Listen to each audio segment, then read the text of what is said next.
Good morning po, ma'am. La, sobrang putik. Kala mo naman ganda. Oh, pasok na. Mga estudyante talaga. Good morning po, ma'am. La, sungit naman ito. Uy, Be, grabe ka naman. Baka di ka lang narinig. Anong di narinig? Ay, lakas na lakas nga ng pagkakabati ko. Ano yan, may tumor sa tenga? May sinasabi ka? Ha? Ay, ma'am, wala. Wala kang sinasabi, ma'am. Ano lang, napansin ko lang po yung kapresyon nyo today. Fresh nyo, ma'am. Alam ko. Now go back to your room. Anong oras na nasa labas pa kayo? Pasok! Diyos ko po talaga itong mga batang ito.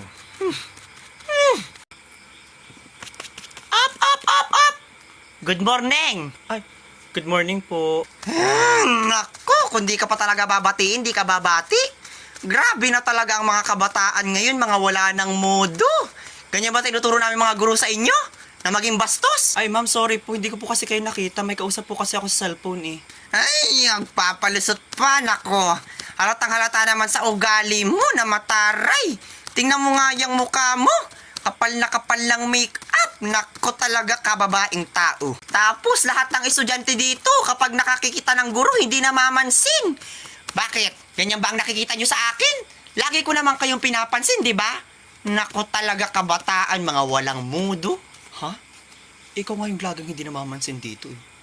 Inggit ka lang eh kasi ang ganda ko. Eme.